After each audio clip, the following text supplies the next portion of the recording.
benarkah virus corona akan berakhir tanggal 13 Juni? Sebab saya membaca sebuah postingan yang mana mengatasnamakan sebuah lembaga aswaja. Di situ mengatakan bahwa berdasarkan tinjauan falakiyah atau ilmu astronomi, bahwa dengan akan munculnya bintang Suraya pada tanggal 7 Juni atau 13 Juni, itu menjadi pertanda virus atau wabah yang melanda bumi akan hilang. Tinjauan falakiyah itu dihubungkan dengan beberapa hadis tentang ilmu perbintangan.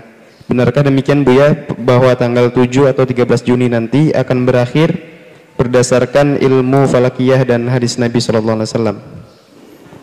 Baik, Juni masih lama. Harapan kami adalah besok atau nanti sudah selesai itu.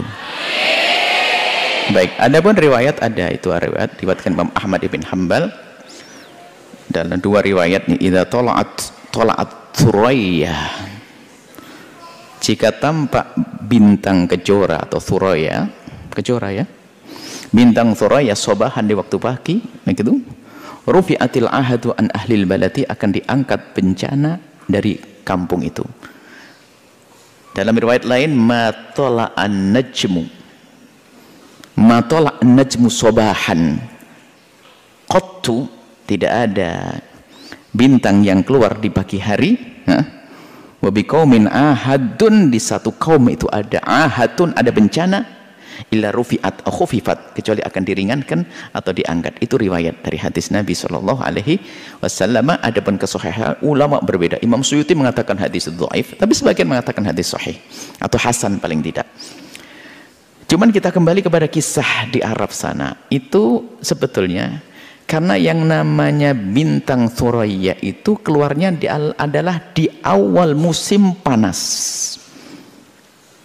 Bersama musim dingin yang berlalu itu waktu itu kisahnya ada wabah yang menimpa tanaman-tanaman itu.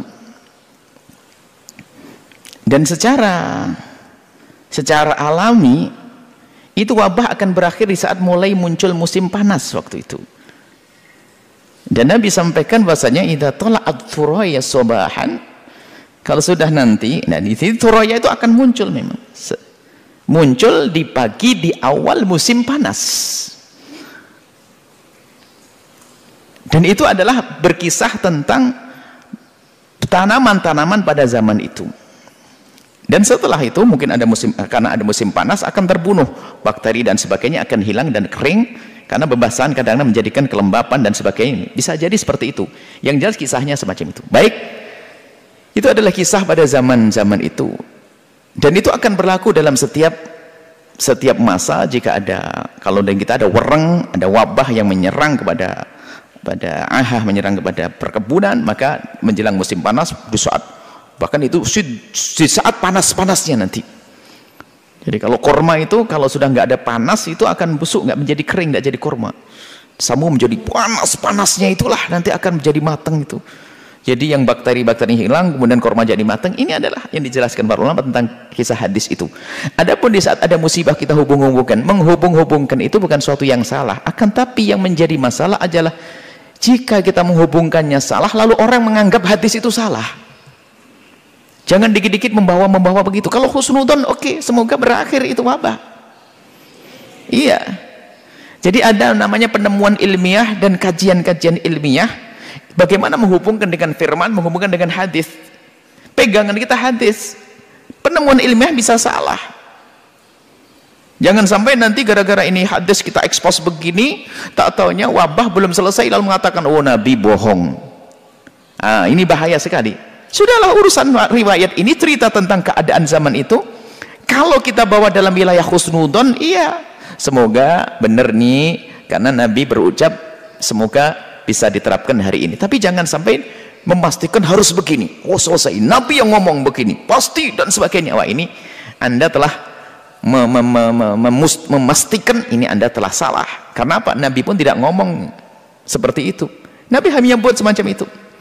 Adapun omongan sabda baginda Nabi jika sesuai, dan memang Nabi tidak pernah berbohong dan omongan Nabi salah. Tapi jangan sampai di saat ada penemuan sesuatu lalu kita hubungkan dengan ayat, giliran penemuan ini salah maka dianggap ayat ini salah. Iman kita bangun dengan firman, iman kita bangun dengan hadis-hadis Nabi. Adapun penemuan baru apa saja, penemuan ilmiah ini jika sesuai dengan Al-Quran dan hadis Nabi itu hanya sekedar pendukung keimanan kita. Jangan membangun keimanan keyakinan dengan penemuan-penemuan tersebut. Kalau ada penemuan sesuai dengan firman dan hadis Nabi, berarti benar. Kalau ada penemuan ternyata kok tidak sesuai dengan hadis dan Quran, maka ketahuilah yang salah penemuannya atau orang yang nggak paham untuk menyambungkan dengan ayat dan firman. Berkenaan dengan ini tolonglah, jangan sampai nanti hadis Nabi dijadikan bahan ejekan. Kalau masalah husnudzon, oke, alhamdulillah, semoga Allah mengangkat. Jangan sampai nanti ternyata Thuraya Lomal ilmu falak bisa melihat nanti bintang kejora kalau tidak salah terjemahannya itu akan terbit nanti di pagi hari. Nah, kalau di Arab sana adalah di musim panas, mungkin diperkirakan ya bulan-bulan ini musim panas. Ini lagi panas-panas bulan-bulan ini. Kalau sudah terbit Thuraya akan terangkat wabah. Ini wabah umum, bukan ini saja. Wabah masalah perkebunan dan pertanian. Terpentingnya adalah jangan kita ini memanfaatkan zaman gaya viral ini membawa firman atau hadis Nabi ya, dengan penafsiran kita sendiri, cara pemahaman kita sendiri, yang itu akan bisa menjadi sebab orang merendahkan firman Allah dan merendahkan sabda Nabi. Kita juga pernah baca ini, tapi ini husnudzon, ini adalah kisahnya ada di sana. Cuman apakah ini corona? Ya semoga, tapi jangan pastikan. Kabar gembira, ingat Nabi bersabda corona berakhir apa tadi, berapa tanggal berapa tadi, Juni. Akhirnya orang baca hadis, benar hadis begini, padahal penjelasannya seperti tadi. Tak taunya apa, belum berakhir, bohong Nabi. Bisa begitu bahaya. Anda menodai Nabi dong. Jangan memastikan bahwasanya omongan Nabi pasti dengan ini. Nabi tidak membahas masalah ini, tapi bisa jadi pas, iya boleh kalau begitu, tapi jangan pastikan ini dulu. Kalau Anda memastikan, nanti akan jadi masalah. Naudzubillah, kita yang menodai hadis Nabi, kita yang menodai ayat-ayat Al-Quran. Ada orang yang menghubung-hubungkan kajian ilmiah dengan ayat, bukan sebuah yang salah, akan tapi waspada. Sandaran kita adalah sah. Kalau ternyata ada ketidaksesuaian, jangan salahkan ayat. Kunci kita berarti mungkin cara menafsiri kita salah, atau memang salah penafsiran tersebut, atau caranya salah. Nggak boleh Al-Quran disalahkan, hadis Nabi disalahkan. Jadi sekarang kami kunci bahwasanya Nabi tidak pernah salah jika insahal khabar, jika hadis itu benar. Riwayat Imam Ahmad dan lainnya banyak mengatakan hadis itu. Imam Suyuti mengatakan tidak benar hadis itu. Banyak perawi hadis mengatakan hadis tidak benar. Selagi tidak benar nggak perlu lagi kita bahas. Tapi bagi yang mengatakan mentasih, ada sebagian dari mereka mengatakan hadis itu hasan, masih bisa dianggap. Tapi setelah hadis itu, anggap saja hadis mutawatir, anggap saja. Sementara dia tidak mutawatir, hadis sahih dan benar. Jangan Anda memastikan tafsirannya adalah urusan corona. Anda jangan mendahului sabda Nabi. Nabi tidak ngomong seperti itu. Jangan sampai nanti orang mendustakan baginda Nabi. Memang kita panik, tapi harus paniknya orang yang masih ada kesadaran. Paniknya orang itu kalau dengan kesadaran, harus bicara pun harus sesuai dengan petunjuk syariat. Tapi kalau orang panik tidak pakai kesadaran, seperti orang tenggelam di laut, panik. Atau di sungai, lihat, yang dijadikan pegangan bukan kayu, rumput pun jadi pegangan. Nggak jelas, pokoknya akhirnya mendapatkan hadis ini langsung diekspos begini, ditafsiri sendiri, akhirnya kita menodai hadis Nabi, berdosa dengan Nabi, mendahului Nabi. Nabi tidak mengomong ini kasus corona kok, kenapa kita pastikan ini corona?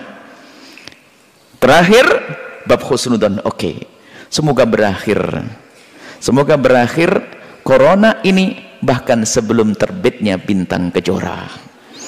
Nggak usah nunggu kejora, kelamaan kejora. Hari ini kita juga masih pengen makan, pengen keluar belajar majelis, bintang kejora masih lama.